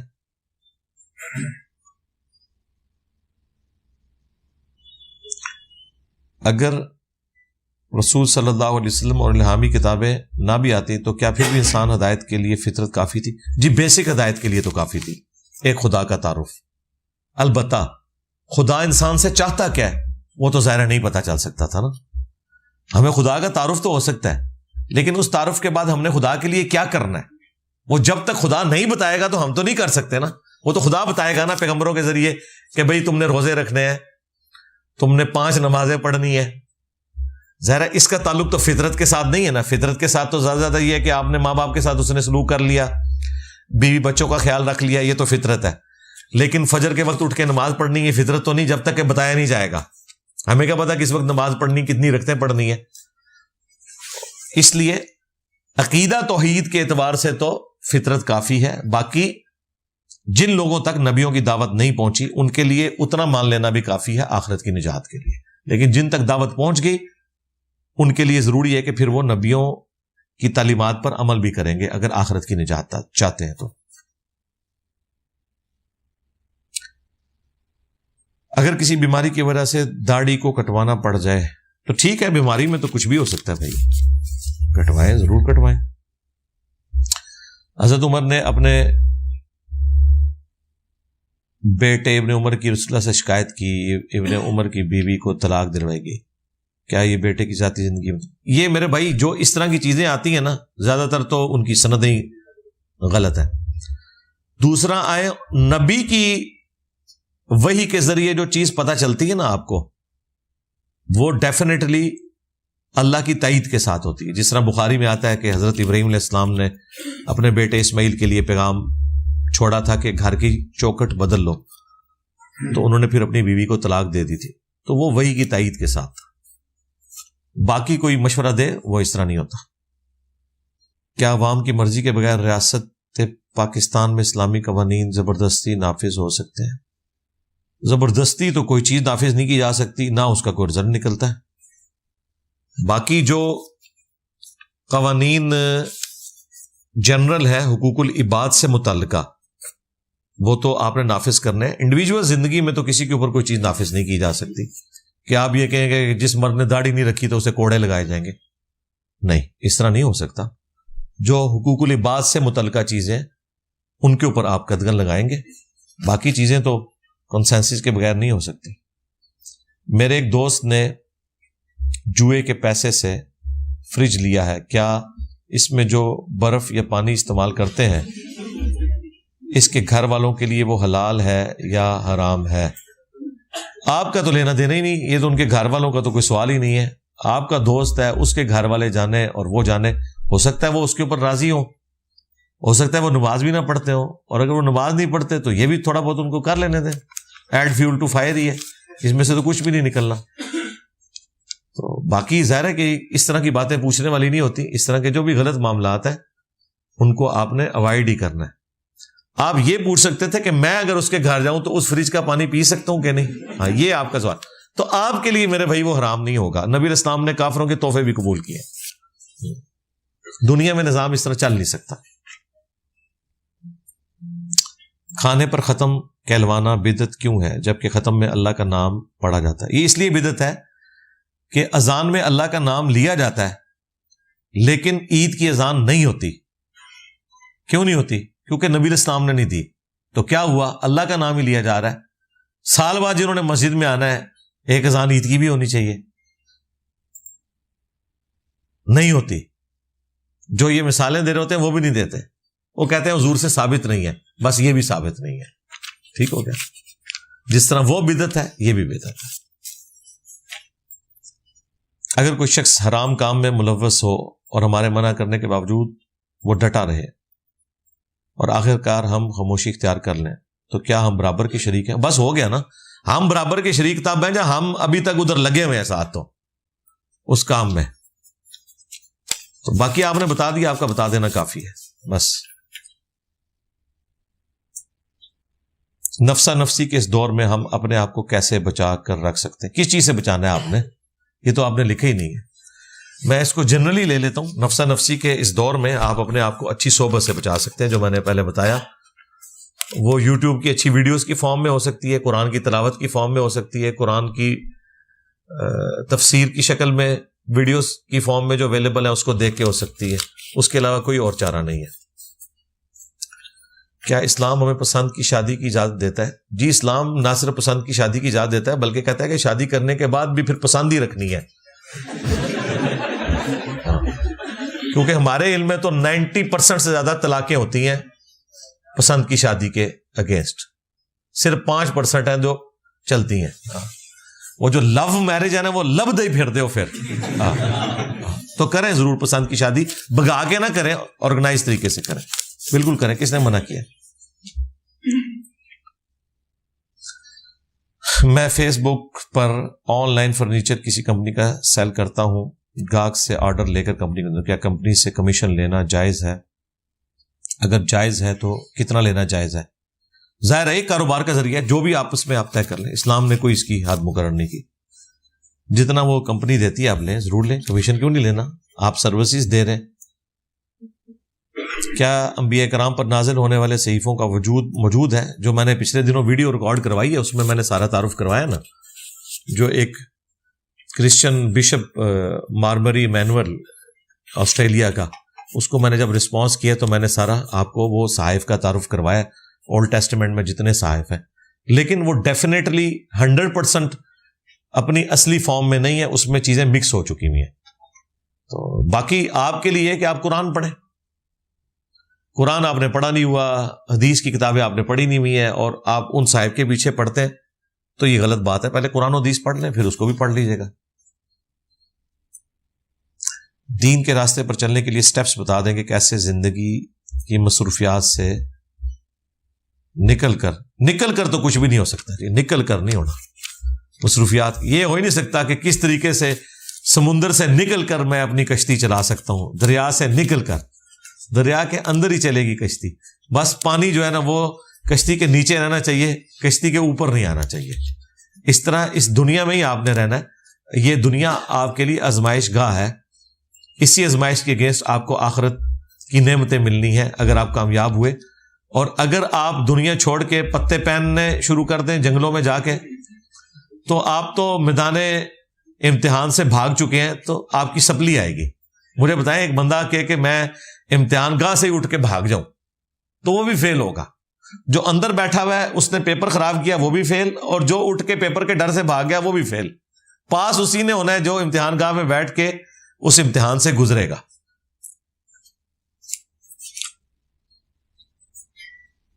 مولا کا عام معنی مشکل کشا لیا جاتا ہے، کیا اس سے بچنے میں عافیت نہیں ہے شرک سے؟ مولا کا عام معنی تو مشکل کشا نہیں لیا جاتا. مولا کا جو عام معنی ہے وہ خدا کے لیے بھی لوگ عموماً مولا کہہ دیتے ہیں، وہ بھی لیا جا رہا ہوتا ہے، تو اس سے کوئی فرق نہیں پڑتا. عام معنی تو جو مرضی کوئی لیتا رہے میرے بھائی. شرک سے روکنے کے لیے آپ نے خود شریعت سازی تو نہیں کرنی. یہ اسی طریقے سے ہے کوئی شخص یہ کہے کہ چونکہ قبروں پہ جا کے لوگ مانگنا شروع کر دیتے ہیں لہذا لوگوں کو یہ کہا جائے کہ قبرستان جانا ہی نہیں چاہیے، تو اس طرح تو آپ شریعت نہیں بدل سکتے. اس طریقے سے درود شریف میں ہم پڑھتے ہیں اللہم صلی علی سیدنا و مولانا محمد، تو رسول اللہ ہمارے آقا بھی ہیں، مولا بھی ہیں. ہم نے ناک پہ جب مکھی بیٹھے گی تو ناک کو نہیں کاٹنا بلکہ مکھی کو اڑانا ہے. تو شرک کے اگر اس طرح آپ دروازے بند کرنا شروع کریں تو بہت سارے دروازے آپ کی نظر میں وہ شرک کے دروازے ہوں گے، ان کو بند کرنے کے لیے آپ کوشاں ہوں گے. جس طرح بخاری مسلم میں آتا ہے کہ صحابہ کرام نے کہا کہ یا رسول اللہ آپ اجازت دیں ہم اپنے آپ کو خسی کر لیں تاکہ جان نہیں چھوٹ جائے شہوت سے. آپ نے منع فرما دیا. تو یہ جس طرح کا دروازہ آپ بند کرنا چاہ رہے ہیں نا مولا والا، صحابہ کرام نے کہا کہ یہ کام ہی ختم کرتے ہیں، اپنے آپ کو ڈسیبل کر لیتے ہیں تاکہ سیکس سے جان ہی چھوٹ جائے. تو حضور نے منع کر دیا. یہی چیزیں تو آزمائش ہیں آپ کی، لوگوں کو صحیح دین بتائیں. خدا کے بارے میں وسوسے سے آتے ہیں، ان سے کیسے بچا جائے؟ کوئی ضرورت نہیں بچنے کی جی، کچھ عرصے بعد خود بخود ختم ہو جائیں گے. بس ان کی طرف توجہ نہ دیں، ہماری ویڈیوز دیکھیں خدا کے تعارف کے اوپر، خود بخود ختم ہو جائیں گے. یہ کوئی ایسی چیز نہیں ہے جس سے لوگوں کو گزرنا نہ پڑے، کچھ عرصے بعد ختم ہو جائیں گے انشاءاللہ. جب انٹلیکچولی آپ خدا کی قدرت کے قائل ہو جائیں گے. اس کے لیے میری ویڈیو دیکھیں where ڈڈ God come from, English sub title کے ساتھ ہے. ایک اور ویڈیو ہے فرام کریشن ٹو کریٹر، تو سب کچھ کلیئر ہو جائے گا انشاءاللہ. جنت میں 4 حوریں بھی کافی تھیں تو پھر 70 حوریں کیوں، اتنی زیادہ کیوں؟ اور یار 70 کر کے بھی آپ کام کرنے لگے ہو. یہ 70 کا عدد تو عربی زبان میں کثرت کے لیے ہوتا ہے. آپ کو کس نے کہہ دیا 70 ہوں گی؟ یہ اللہ کو پتہ ہے کتنی ہوں گی. فی الحال تو جنت پہنچنے کی تیاری کریں. ہاں ہاں. اور جو گھر میں حوریں لا کے رکھی ہوئی ہیں نا، ان کے حقوق پورا کریں تاکہ جنت میں پہنچ جائیں آپ. کیا ایسے کاروبار میں گرافک ڈیزائن کرنا جائز ہے جو عورتوں کی تصاویر کا استعمال کرتے ہیں؟ بچ جائیں جی، سیدھی سی بات ہے، اس میں تو کوئی مجھے نہیں نظر آتی خیر والی کوئی بات. کیا یہودیوں کے ساتھ کاروبار کرنا جائز ہے؟ جنگ کی حالت میں کیا حکم ہے؟ نبی اسلام نے یہودیوں کے ساتھ لین دین کیا ہے، اور نبی اسلام کی جنگ تو آخری وقت تک ان سے جاری رہی ہے. ظاہر ہے فزیکل جنگ بھی تھی، ایک نظریات کی جنگ بھی تھی. بخاری مسلم میں آتا ہے نبی اسلام کی جب وفات ہوئی تو آپ کی زیرہ گروی رکھی ہوئی تھی ایک یہودی کے پاس اناج کے عوض. کاروبار آپ کر سکتے ہیں، کوئی ایسا مسئلہ نہیں ہے، اس کے اندر کوئی ایسی ممانعت نہیں آئی شریعت کے اندر. کیا ہم اسلام کی ہسٹری بتانے کے لیے اینیمیٹڈ مووی بنا سکتے ہیں جس میں اینیمیٹڈ کریکٹرز ہوں؟ ٹھیک ہے، بنا سکتے ہیں. انبیاء کرام کو نہ دکھائیں، باقی ٹھیک ہے، کوئی مسئلہ نہیں. پاکستان کی کرنٹ اکنامک سچویشن کا بہترین حل کیا ہے اور اسے کیسے بہتر کیا جا سکتا ہے؟ بھائی اس کے اوپر میں کافی دفعہ بول چکا ہوں، آپ ویڈیوز یوٹیوب پہ میری دیکھ سکتے ہیں.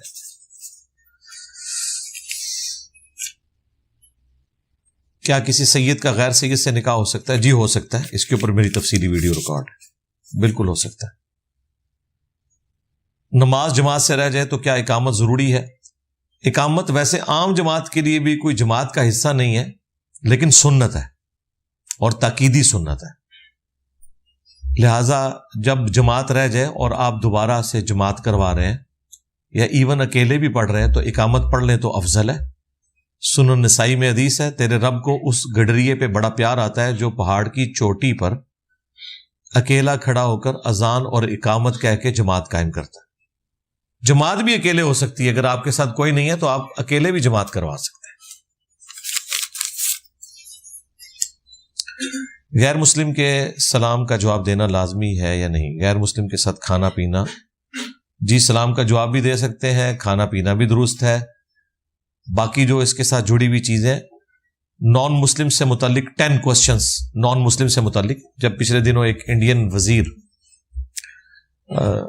سعودیہ گئی تھی تو اس کانٹیکسٹ میں نے تفصیلاً گفتگو کی ہے. نان مسلم انجینئر مدنی مرزا لکھے تو وہ ساری کی ساری چیزیں میں نے ایک ہی جگہ جمع کر دی تھی. کھانا پینا ان کے ساتھ، کاروبار کرنا، سلام کا جواب دینا، تحفہ قبول کرنا، اس طرح کے سارے معاملات. کیا نماز کی نیت زبان سے کرنا جائز ہے؟ کوئی جائز نہیں ہے جی، بدعت ہے. نماز کی نیت کرنا تو فرض ہے، یعنی اپنے ذہن کو حاضر کرنا. باقی یہ جو لکھی ہوئی نیتیں ہیں یہ تو بدعت ہے. خود جو حنفی حضرات ہیں ان میں بھی ایسے علماء ہیں جو نماز کی اس طرح کی نیت کرنے کو بدعت سمجھتے ہیں. شیخ احمد سرندی جن کو یہ مجدد الافسانی کہتے ہیں وہ بھی اسے غلط سمجھتے ہیں. باقی لوگ بھی کہتے ہیں ثابت نہیں ہے، صرف بزرگوں نے جاری کیا. تو بزرگوں نے تو جو کچھ کیا ہے وہ آپ کے سامنے ہی ہے، اور جو ہم نے بزرگوں کے ساتھ کیا وہ بھی آپ کے سامنے ہے. کیا قربانی کی نیت گوشت کی لالچ میں کی جا سکتی ہے؟ ہاں ٹھیک ہے، اللہ تعالیٰ نے دنیا میں فائدے تو جوڑے میں، اصلاً نیت وہی ہوگی اور باقی اس کے ساتھ اس کا ٹیسٹ اور یہ ساری چیزیں جڑی ہوئی ہیں. ظاہر ہے اللہ نے رکھی ہے. یہ نبی الاسلام تو اس دن ایک منی روزہ رکھتے تھے اس اعتبار سے کہ بڑی عید والے دن ناشتہ کرتے تھے اپنے اس قربانی کے گوشت کے ساتھ، اور اس میں بھی کلیجی جو ہے وہ جلدی پک جاتی ہے. تو یہ سنت ہے. غیر مسلم کو مسلمان ہونے کے بعد ختنہ ضروری ہے؟ بہتر ہے کروا لے. باقی مسلمان ہونے کے لیے ختنہ کروانا ضروری نہیں. ختنہ الگ سے ایک سنت ہے، جس طرح داڑھی رکھنا سنت ہے، غیر ضروری بال صاف کرنا سنت ہے، ناخن کاٹنا سنت ہے. اب مسلمانوں کی اکثریت نے تو داڑھی نہیں رکھی ہوئی ہے، داڑھی بھی اسی طریقے سے سنت ہے جس طرح ختنہ کروانا ہے. لیکن عجیب بات ہے کہ داڑھی منڈے کو کوئی نہیں کہتے یہ مسلمانی نہیں بیٹھا ہوا، اور جس نے ختنہ نہ کروایا وہ کہتے ہیں یہ مسلمانی نہیں بیٹھا ہوا. وہ ایک سمبل، نشانی، ریچولز ہیں، رسومات بنا دی ہوئی ہیں. باقی ختنہ کریں، بڑی عمر کا بندہ بھی ختنہ کروائے، یہ سنت ہے. صحیح بخاری میں ہے کہ حضرت ابراہیم علیہ السلام کی عمر 80 سال تھی جب انہوں نے اپنے ختنے خود کیے تھے. اس وقت پہلی دفعہ ختنوں کا حکم آیا تھا. تو حضرت ابراہیم علیہ السلام کے بھی ختنے کوئی نہیں ہوئے تھے 80 سال کی عمر تک، تو مسلمان ہی تھے. بے فکر ہیں آپ. یہ بعد میں ایک شرعی حکم کے طور پر آیا، تو ٹھیک ہے کروا لیں. غزہ کی موجودہ صورتحال پر مسلم والے کی خاموشی عجیب سی ہے، کیا یہ جرم نہیں؟ بہت بڑا جرم ہے جی. اللہ تعالیٰ ان کو ہدایت دے. ہم نے تو پورا ایک کاؤنٹر نیریٹو دیا تھا 12 پوائنٹس کی شکل میں، اور ہم یہی کر سکتے تھے. وائزین کا یہی کام ہے کہ وہ چیزوں کو ہائی لائٹ کریں. باقی جن کے ہاتھ میں جو طاقت ہے باقی معاملات انہوں نے دیکھنے ہیں. قرآن مجید میں جو آیت ولایت ہے اس میں لکھا ہے کہ اللہ ولی ہے مومنین کا، اور رسول اللہ بھی ولی ہیں اور مومنین بھی، جو لوگ نماز قائم کرتے ہیں اور حالت رکوع میں زکوٰۃ دیتے ہیں. کیا یہ آیت حضرت علی کے لیے اتری تھی؟ جی، روایتیں کافی ساری موجود ہیں، ان کی صحت میں کلام ہے، لیکن اگر ان روایتوں کو کوئی صحیح مان لے تو تب بھی اس میں سے کیا نکالنا ہے آپ نے؟ ولی تو ہیں، اس کے بغیر بھی ولی ہیں، اس میں کون سی شک والی بات ہے؟ تمام اہل ایمان ایک دوسرے کے ولی ہیں، مددگار ہیں، دوست ہیں. اس سے مراد قطعاً یہ نہیں ہے کہ جو شخص دنیا سے چلا گیا ہے تو وہ کسی دوسرے کی مدد کر سکتا ہے. جتنے مسلمان دنیا میں ہیں اس وقت موجود ہیں سب ایک دوسرے کے ولی ہیں. اس طرح نبی علیہ السلام کے جو ساتھی تھے جو آپ کے ساتھ موجود تھے وہ آپ کے ولی تھے. لیکن یہ نہیں ہوا کہ غزوہ خیبر کے موقع پر نبی علیہ السلام نے حضرت حمزہ کو قبر سے نکالا ہو اور کہا ہو کہ چونکہ پہلی 2 جنگیں بھی آپ نے جتائی تھیں حضرت علی کے ساتھ مل کے، تو اب خیبر میں بھی آپ ہی نکلیں قبر سے باہر. نہیں، جو دنیا سے چلا گیا وہ چلا گیا، دنیا میں موجود ہے تو بالکل ولی ہے، کوئی شک نہیں اس میں.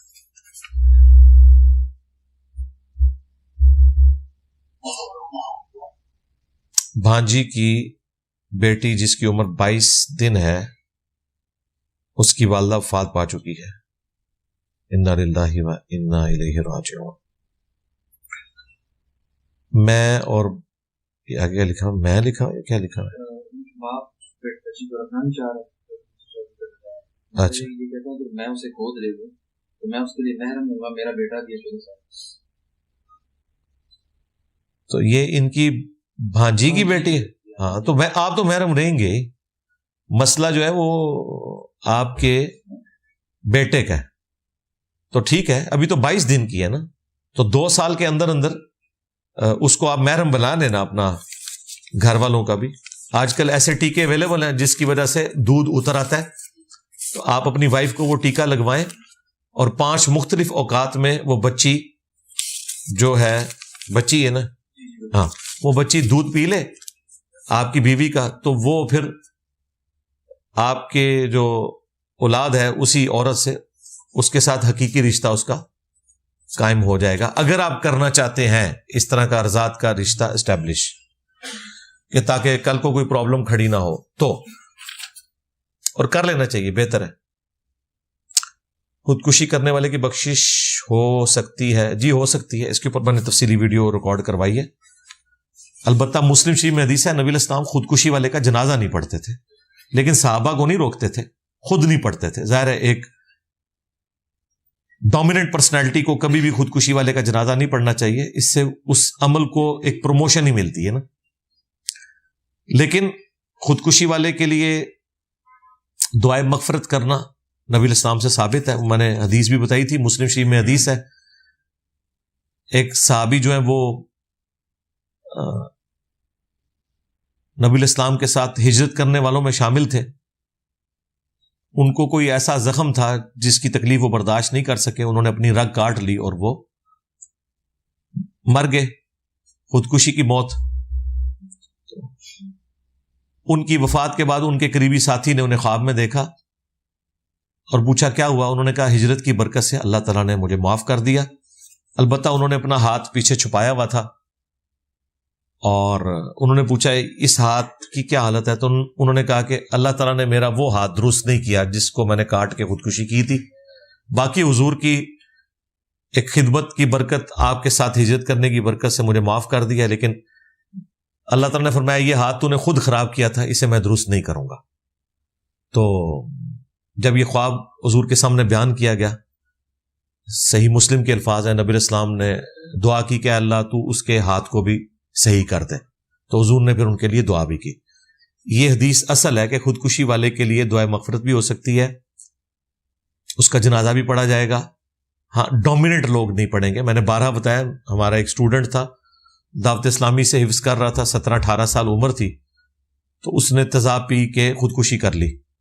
وہ شروع میں جب میں اپنے گھر میں درس دیتا تھا 2008-9 میں, اس وقت وہ میرے گھر آیا کرتا تھا, تو میں نے اس کا جنازہ نہیں پڑھا تھا. حالانکہ جہلم کی تاریخ میں بڑے جنازوں میں سے ایک جنازہ ہوا. عموماً اس طرح کے جو نوجوان بچے ہیں ان کے بڑے جنازے ہوتے ہیں. صرف اس لیے نہیں پڑھا تھا کہ ڈومیننٹ پرسنالٹیز کو جو مذہب کی لیگیسی کو لے کے چل رہے ہیں, انہیں خودکشی والوں کا جنازہ نہیں پڑھنا چاہیے, تاکہ یہ ایک پروٹیسٹ ہو, خاموش پروٹیسٹ ہو اس عمل کے خلاف. باقی لوگ پڑھیں گے, ظاہر مسلمان ہے, دعائے مغفرت بھی اس کے لیے بعد میں کر دی, تو وہ اپنی جگہ.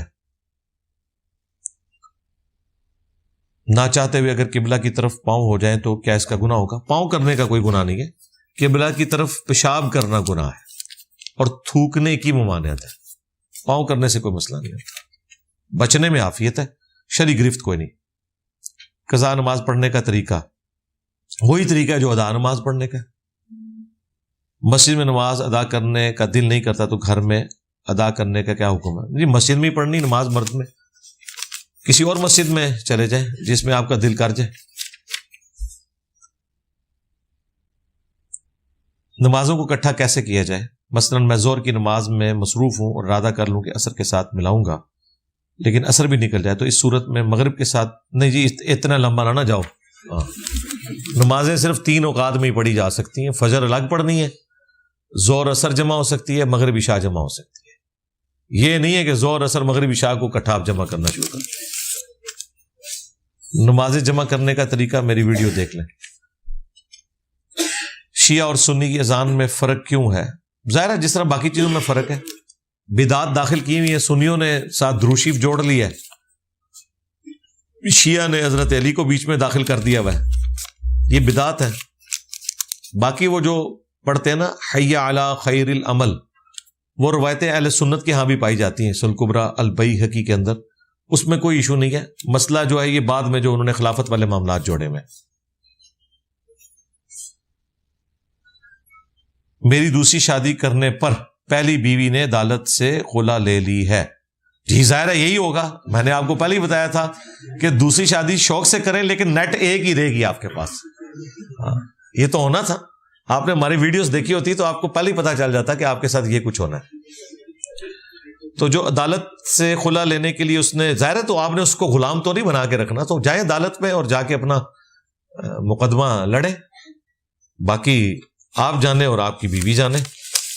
تو رہا شرعی مسئلہ, تو صرف اس بنیاد کے اوپر اس کا خلا لینا یا طلاق ڈیمانڈ کرنا بالکل غلط ہے. آپ کا شرعی حق ہے دوسری شادی کرنا. اب مجھے نہیں پتا اس کے ساتھ اور کیا چیزیں ایسی جڑی ہوئی ہیں جس کی وجہ سے وہ اتنی ناراض ہے. ہو سکتا ہے آپ نے کوئی خون کے ذریعے خط لکھ کے کوئی اس وقت وعدے کیے ہوئے ہوں جو آپ نے توڑ دیے ہیں. تو یہ تو دوسری طرف کی سٹوری سنیں گے تو پتا چلے گا نا کہ آپ نے کام کتنے بڑے لیول کا ڈالا ہے. تو ہو سکتا ہے اس وقت آپ نے یہ بھی کمٹمنٹ کی ہو کہ اگر میں نے دوسری شادی کی تو ٹھیک ہے, پھر تو بے شک مجھے چھوڑ کے چلی جانا. یہ بھی ہوتا ہے نا اس وقت. یہ اب اللہ بہتر جانتا ہے. باقی شرعی اعتبار سے آپ دوسری کیا تیسری چوتھی شادی بھی کریں, اس کی بنیاد پہ آپ کی بیوی آپ سے طلاق نہیں لے گی. اگر کوئی مسلمان بھائی نماز پڑھ رہا ہو تو کتنے فاصلے سے اس کے آگے سے گزر سکتے ہیں؟ بالکل گزر ہی نہیں سکتے. یہ فاصلوں کا اگر معاملہ ہوتا تو سترے کا کنسیپٹ ہی نہ تھا. یہ جو مولانا اسحاق صاحب نے یا باقی علماء نے اس طرح کی خود سے کیا سرائیاں کی ہیں کہ جی آپ بس جہاں وہ سجدہ کرتا ہے اس کے آگے سے گزر سکتے ہیں. اگر اتنا سادہ معاملہ تھا پھر تو سترا ہونا ہی نہیں چاہیے. پھر تو حدیثیں یہ ہونی چاہیے تھی کہ جو کوئی نماز پڑھ رہا ہو اس کے آگے سے گزر جایا کرو, صرف سجدہ گاہ کا خیال رکھ لیا کرو. یہ تو کہیں نہیں ملتا. ملتا تو یہ ہے کہ سترا رکھو, اور سترا ہونے کے باوجود سترے اور اس بندے کے درمیان سے کوئی گزرے, بخاری مسلم کے الفاظ ہیں, اسے روکو, نہ رکے تو لڑو, وہ شیطان ہے. سترے کا کنسیپٹ ہی یہ ہے کہ نمازی کے آگے سے آپ نہیں گزر سکتے جب تک کہ ایک ہاتھ یعنی 1.5 فٹ اونچی چیز نمازی کے سامنے نہ ہو, پھر آپ اس کے آگے سے گزر سکتے ہیں. اگر یہ ہو کہ جہاں وہ سجدہ کر رہا ہے اس کے آگے سے گزر سکتے ہیں, پھر تو سترا ہونا ہی نہیں چاہیے تھا اسلام میں. اسلام میں تو پھر یہ ہونا چاہیے تھا کہ جو نماز پڑھ رہا ہے اس کے آگے سے آپ گزر سکتے ہیں.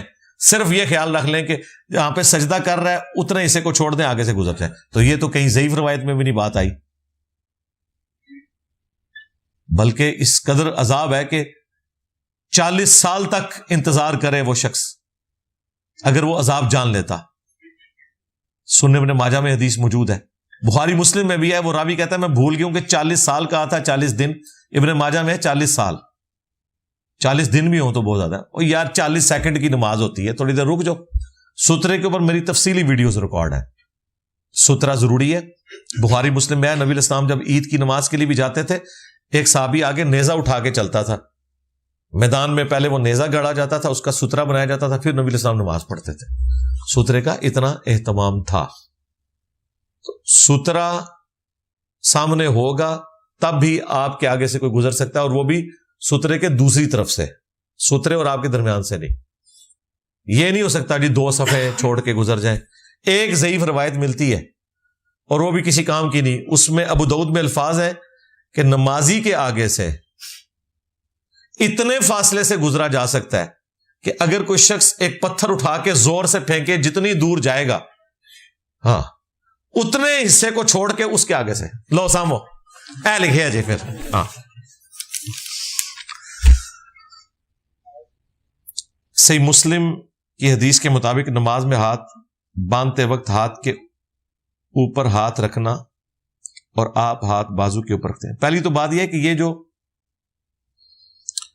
ہاتھ کے اوپر ہاتھ رکھنا ہے, میں نے پہلے بھی کئی دفعہ بتایا, ہاتھ شریعت میں یہاں سے لے کے یہاں تک بھی ہاتھ ہے, یہاں سے لے کے یہاں تک بھی ہاتھ ہے, یہاں سے لے کے یہاں تک بھی ہاتھ ہے.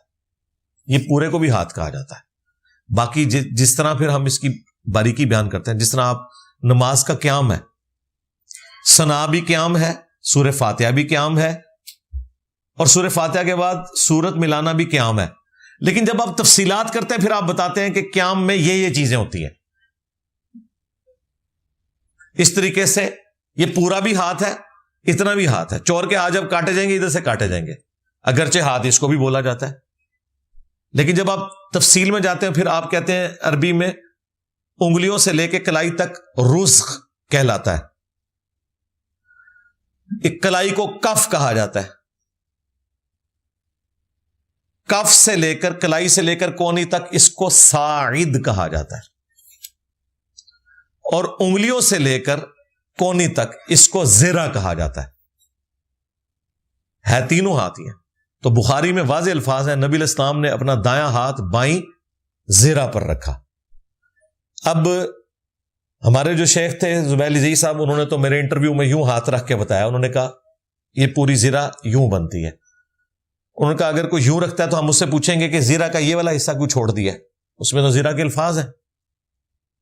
باقی سنن نسائی میں جو حدیث ہے اور ابو داؤد میں کہ نبی علیہ السلام نے اپنا دایاں ہاتھ بائیں رزق ساعد اور بائیں رزق کف اور ساعد پر رکھا، تو وہ پورے کا پورا ہاتھ اگر آپ یوں رکھتے ہیں تو یہ والا ساعد کا حصہ چھوٹ جائے گا، تو یہ پورے کے ہاتھ کو یوں رکھنا یہ بالکل درست ہے۔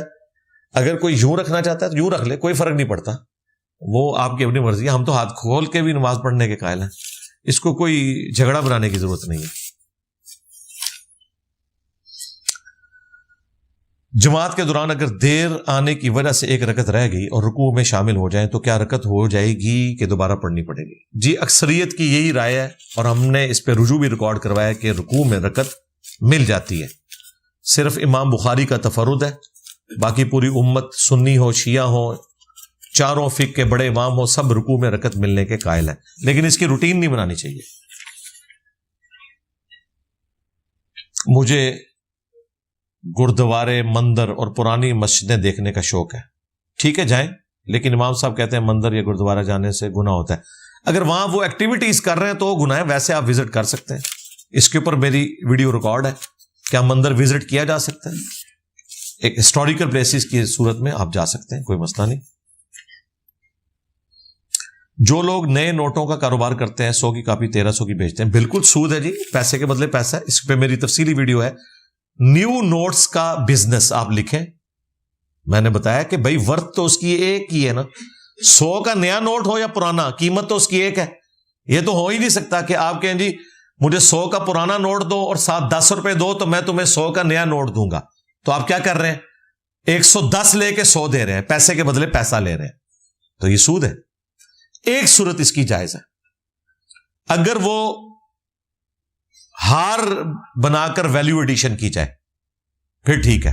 مثلا اگر ایک شخص نے 5000 کا ہار پہنا ہوا ہے لیکن نوٹ اس کے اوپر لگے ہوئے ہیں 4000 کے، اس ہار کی قیمت ہے 5000، اوپر کا 1000 اس لیے ہے کہ وہ نوٹ باقاعدہ اسٹیپل کر کے ارینج کر کے اس کو آپ نے مینج کیا، اس پہ آپ نے ویلیو ایڈیشن کی ہے، محنت کی ہے، تو یہ بالکل درست ہے۔ اس طرح کا جو نئے نوٹ کا کاروبار ہے وہ درست ہے، لیکن صرف نوٹ کے بدلے نوٹ، جو اکثر آپ کو اڈوں پہ پھر رہے ہوتے ہیں اور وہ کہتے ہیں جی آپ نئے نوٹ لے لیں، پرانے نوٹ دے کے اور اتنے پیسے ہمیں فالتو دیں، یہ بالکل سود ہے۔ حکومت ہر عید کے موقع کے اوپر تمام بینکوں کی جو بڑی برانچز ہیں ان میں باقاعدہ نئے نوٹ بھیجتی ہے، کوئی بھی پاکستانی شہری اپنا شناختی کارڈ دکھا کر نئے نوٹ لے سکتا ہے، پرانے نوٹ دے کر عید کے موقع کے اوپر وہ یہ انسینٹیو دیتے ہیں۔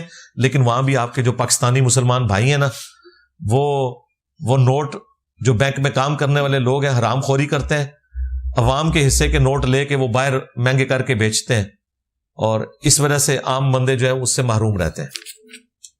اسلام کی بیسکس کیا ہے؟ کیا عقائد قبر میں پوچھے جانے والے سوال، اس میں تو ان کو ہی فالو کر کے نجات مل سکتی ہے۔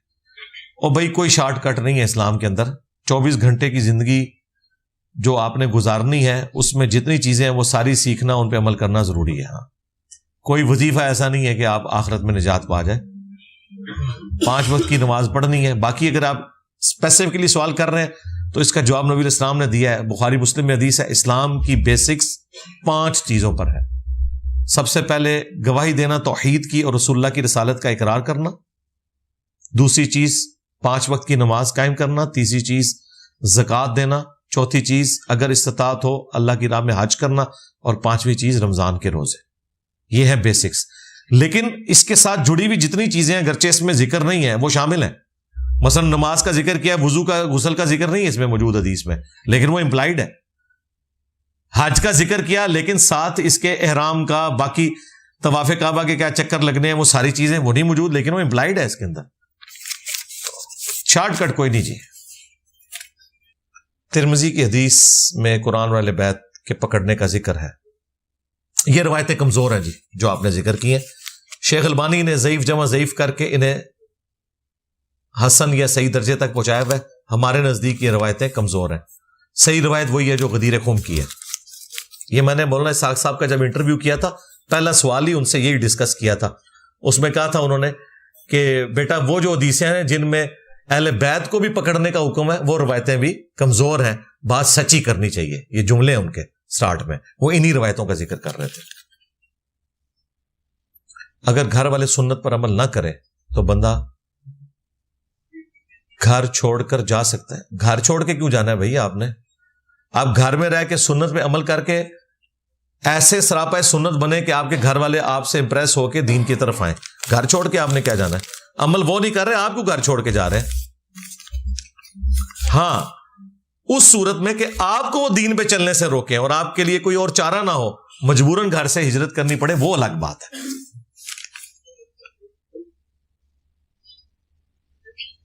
نماز اور صبر سے مدد طلب کرو، اس آیت میں غیر اللہ سے مدد مانگنے کا جواز ہے۔ یہ میں نے کافی دفعہ بیان کیا، کوئی غیر اللہ سے مدد کا نہیں ہے۔ نماز اور صبر کے ذریعے مدد چاہو، نماز اور صبر سے مدد مانگو یہ تو نہیں لکھا ہوا۔ وَاسْتَعِینُوا بِالصَّبْرِ وَالصَّلَاةِ، نماز اور صبر کے ذریعے مدد چاہو، نماز اور صبر سے مدد مانگو نہیں ہے۔ سمجھ آئی بات کی؟ پھر بھی نہیں سمجھ آ رہی تو یہ جو لوگ آپ کو پٹی پڑھاتے ہیں انہوں نے کبھی کہا ہے المدد یا نماز، المدد یا صبر، کہیں سنا ہے آپ نے؟ اور یار جو مرے ہوئے بابوں کو پکار رہے ہیں وہ بھی یہ بیوقوفی نہیں کرتے، المدد یا نماز۔ اور دوسری بات اس کے ساتھ لکھا ہے، جب یہ آیت آئی نا استعینوا بالصبر والصلاۃ، ساتھ ہے ان اللہ مع الصابرین، بے شک اللہ تعالی ساتھ ہوتا ہے صبر کرنے والوں کے، یعنی جو صبر کرتے ہیں اللہ کی مدد ان کے لیے آ جاتی ہے۔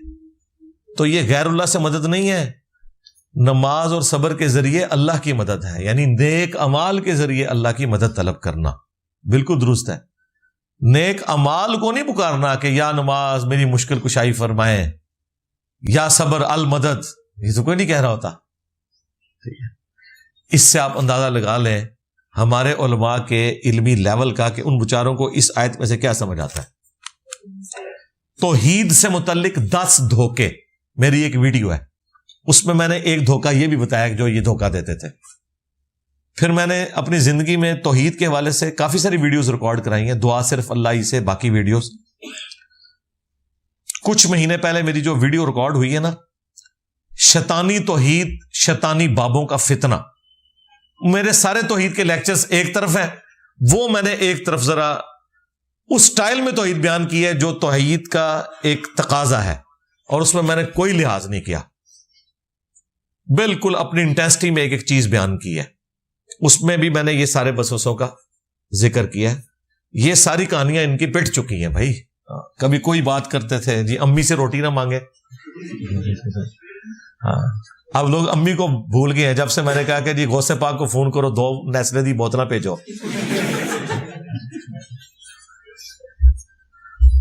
آپ اپنے دوست کو فون کریں، وہ نیسلے کی 2 بوتلیں بھیج دے گا، غوث پاک نہیں بھیج سکیں گے کیونکہ وہ قبر میں ہے، دوست قبر سے باہر ہے۔ اس کا مطلب ہے تمہارے سمجھدانی میں کوئی فرق ہے۔ یہ جو سامنے اسباب ہوتے ہیں وہ تو قرآن میں حکم ہے، وَتَعَاوَنُوا عَلَى الْبِرِّ وَالتَّقْوَى وَلَا تَعَاوَنُوا عَلَى الْإِثْمِ وَالْعُدْوَانِ، نیکی اور پرہیزگاری کے کاموں میں ایک دوسرے کی مدد کرو، برائی میں الگ رہو۔ ظاہری اسباب کو غیر اللہ کی مدد نہیں کہا جاتا، یہ وہ مدد ہے جو اللہ نے آپ کو مانگنے کا حکم دیا ہوا ہے۔ چھوٹے بچے نے ماں سے ہی کھانا مانگنا ہے، ماں کا ہی دودھ پینا ہے، ماں نے ہی اس کی پرورش کرنی ہے، یہ غیر اللہ کی مدد نہیں ہے، یہ اسباب ہے۔ لیکن ماں جب قبر میں چلی جائے گی تو چھوٹے بچے نے قبر پہ جا کے ماں سے نہیں مانگنا، نہ ماں نے دودھ پلانا ہے، جو باہر اسباب ہے وہ اختیار کرے گی۔ مثالیں یہ دیتے ہیں فزیکل ورلڈ کی، اور عقیدے انہوں نے بنائے ہوئے ہیں شیطانی ورلڈ کے۔ روحانی ورلڈ تو نہیں ہے، وہ شیطانی ورلڈ ہے، بالکل غلط۔ ان ساری چیزوں کو میں نے اللہ کے فضل سے ایڈریس کیا. لیں جی آپ کا پورا تھدا اللہ کے فضل سے میں نے مکمل کر دیا. کوئی ایک پرچی بھی ایسی نہیں ہے جو میرے پاس آئی ہو اور میں نے اس کا جواب پڑھ کے نہ دیا ہو اللہ کے فضل سے. کافی سارے لوگوں نے دعاؤں کے لیے کہا ہوا ہے, اینڈ پہ ہم دعا بھی کر لیتے ہیں.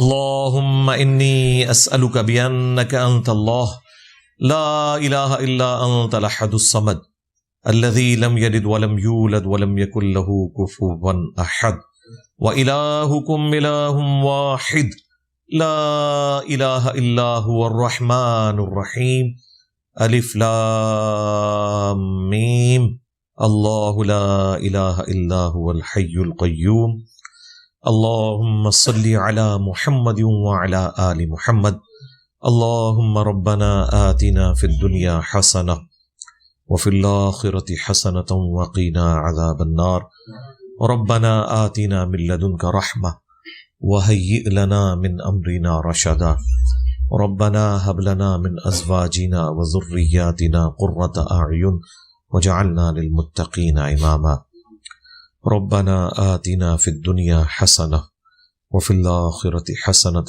وقنا عذاب النار. اے اللہ جن جن بھلائیوں کا سوال تیرے محبوب صلی اللہ علیہ وآلہ وسلم نے تجھ سے کیا, ہمارے حق میں, ہمارے ماں باپ کے حق میں, ہمارے بیوی بچوں کے حق میں, پوری امت کے حق میں قبول و منظور فرما. جن جن چیزوں کے شر سے تیرے محبوب علیہ السلام نے تیری پناہ طلب کی, تمام مسلمانوں کو ان چیزوں کے شر سے اپنی پناہ عطا فرما. اے اللہ حاضرین کے دلوں میں جو جو نیک اور جائز دعائیں ہیں قبول فرما. حاضرین کے جو چھوٹے بڑے رشتہ دار فوت ہو چکے مغفرت فرما. جو بیمار ہیں انہیں شفا عطا فرما. بالخصوص فلسطین کے مسلمان, چائنا کے مسلمان, کشمیر کے, انڈیا کے, افغانستان کے, یمن, عراق, شام, پاکستان میں جہاں کئی مسلمان کس پرسی کی زندگی گزار رہے ہیں, غیب سے ان کی عزت آبرو جان و مال کی حفاظت فرما. اے اللہ ہمیں موت سے پہلے پہلے اپنی قبر و آخرت کی تیاری کرنے کی توفیق عطا فرما. ہمارے ملک پاکستان کی خیر فرما, پورے عالم اسلام کی خیر فرما. عالم اسلام کو اندرونی اور بیرونی خطرات سے محفوظ فرما. سبحان ربک رب العزت عما یصفون وسلام علی المرسلین والحمد للہ رب العالمین وصلی اللہ علی النبی الکریم وعلی آلہ واصحابہ اجمعین الی یوم الدین آمین.